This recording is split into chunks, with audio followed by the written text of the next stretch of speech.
On rencontre Denis Gauthier, capitaine à la prévention pour la sécurité publique de Victoriaville. Bonjour. Bonjour Fanny. Et là, les gens vont reconnaître notre décor estival. L'été arrive, il commence à faire beau, commence à faire chaud. On s'installe confortablement dans nos cours et on sort le barbecue. Oui.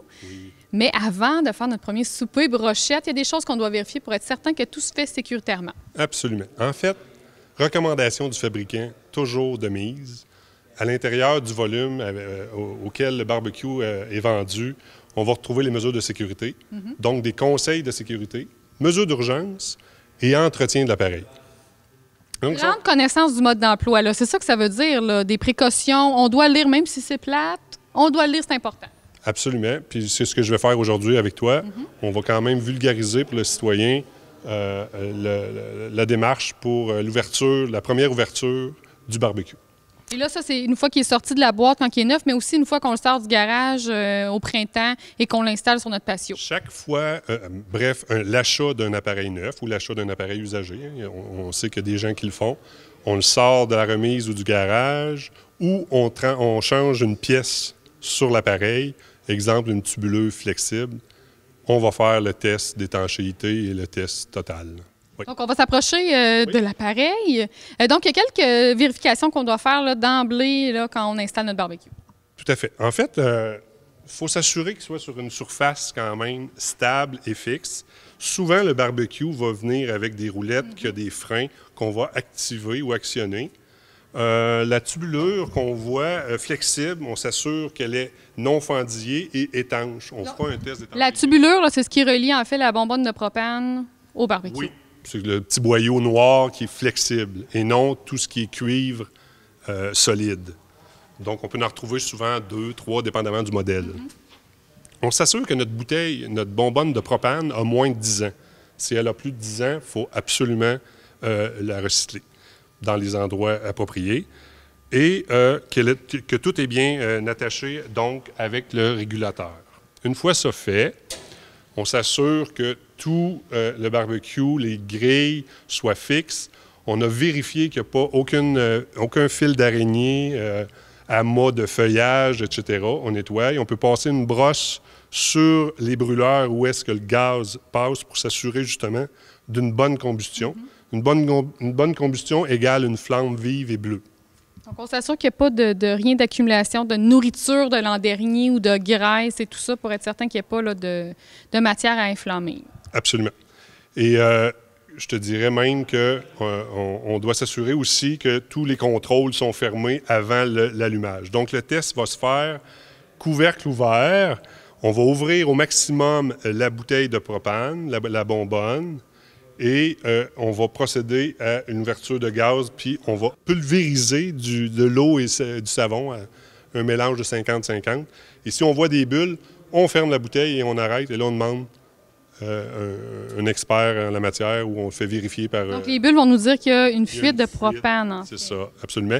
Puis on sait que le propane, il y a un mercaptan à l'intérieur qui fait un peu l'odeur d'œuf pourri, qui nous dit, OK, on arrête toute tentative d'allumage. Donc, c'est le test qu'on pourrait faire d'étanchéité. Bien entendu, dans les conseils de sécurité, on doit s'assurer aussi qu'il est stable, comme je disais tantôt, mais aussi un bon dégagement des matières combustibles. Ce n'est pas toujours la maison de briques, l'endroit idéal, ou la slab de béton, là, si je peux me permettre. Donc, on regarde les recommandations du fabricant ou, selon le règlement, on y va avec 1 mètre de distance des matières combustibles. Souvent, un appareil comme celui-ci, les recommandations peuvent limiter le dégagement.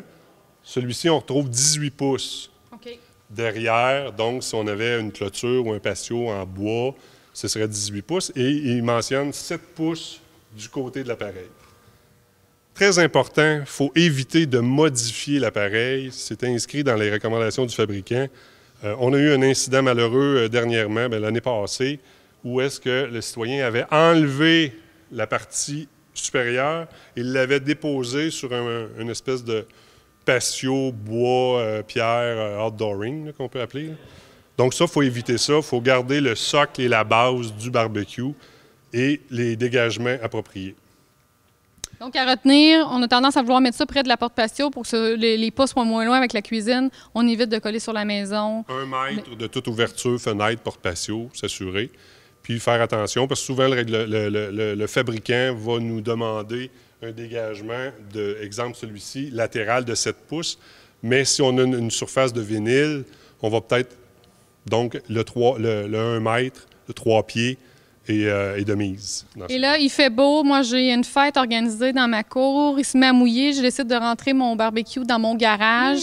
Là, on est dans le garage parce qu'il fait pas très beau dehors, mais il ne fonctionne pas à la maison. Jamais, jamais à l'intérieur. Interdit d'utiliser un appareil à l'intérieur, garage, roulotte, bateau. C'est pas des modèles conçus pour ça. Dans un solarium, une pergola qui sont fermées. On va tolérer, même que partout, on va tolérer la tente avec minimalement 50 des côtés, donc 2 côtés sur 4. On va le tolérer pour être justement à l'abri des forts vents. Lorsqu'il y a des forts vents, il faut éviter d'utiliser cet appareil-là parce que probablement que les vents vont procéder à l'extinction. Et là, c'est la fuite de gaz qui s'ensuit. Et on peut rappeler aussi aux gens, bon, ça fait partie de ce élément qui est dans notre cour, on peut avoir des enfants et tout ça, on ne laisse jamais sans surveillance. Jamais, jamais. Aussitôt qu'on procède à l'allumage du barbecue, on s'assure d'un bon préchauffage de 10 minutes, surveillance d'adultes, éviter les enfants, les animaux domestiques autour de l'appareil pour que ce soit très stable. On évite aussi de le déplacer lorsqu'il est allumé. C'est pour ça, d'ailleurs, que les compagnies vont fournir des roulettes avec des freins. On s'assure de tout ça, puis on va avoir des bonnes grillades. Oui, tout à fait. Et là, il faut rappeler, ça fonctionne au propane, tout ça. Le propane, ça vient quand même avec certaines normes de sécurité pour être certain qu'il n'y ait pas de risque. C'est inflammable, donc on doit faire attention. 2 choses. Lors du remplissage de la bouteille, si on va chez un fournisseur local, on s'assure que la bouteille est toujours dans une position verticale. On va s'assurer également qu'elle est fixe et stable, qu'on peut même entrouvert une fenêtre de la voiture, s'assurer qu'elle a moins de 10 ans, comme je disais tout à l'heure, et aussi procéder, une fois à la maison, de procéder à l'installation puis de s'assurer que les raccords. Donc, on vient de faire le remplissage, on refait un test d'étanchéité pour s'assurer que tout est correct. Et de cette façon-là, on va être sécuritaire. Et là, peut-être rappeler, lorsque j'ai terminé de faire mon souper et que je ferme tout ça pour que ce soit sécuritaire, on n'a pas juste à arrêter le feu. Là. Il y a quand même... vaut mieux toujours fermer la bonbonne de propane? Ou... C'est ça, exactement, Fanny. Donc, ce qui est fortement recommandé, même qu'on devrait toujours l'utiliser comme ça, puis c'est souvent aussi recommandé dans les manuels de fabricants, c'est de fermer la bonbonne de propane en premier pour que toute la tubulure, tous les gaz soient brûlés. Et de toute façon, on entend là, des petits bruits là, qui disent qu'il n'y a plus de combustion. Après ça, on referme nos contrôles et le tour est joué. Donc, ça fait beaucoup d'éléments, mais pour apprécier un bon barbecue en sécurité, ça vaut la peine d'en prendre connaissance. D'ailleurs, sur le site Internet de la Ville de Victoriaville, vic.to/incendie, il y a une section qui est consacrée au barbecue. Donc, les gens peuvent aller se rafraîchir la mémoire après avoir vu l'entrevue. Tout à fait. Prochainement, on aura encore une espèce de publicité pour rafraîchir la mémoire. On est toujours disponible pour les conseils de sécurité. Il existe aussi sur le site du ministère et le site de la Régie du bâtiment du Québec des conseils par rapport à l'utilisation de barbecue. Sur ce, on vous souhaite un excellent été. Bonne grillade, merci.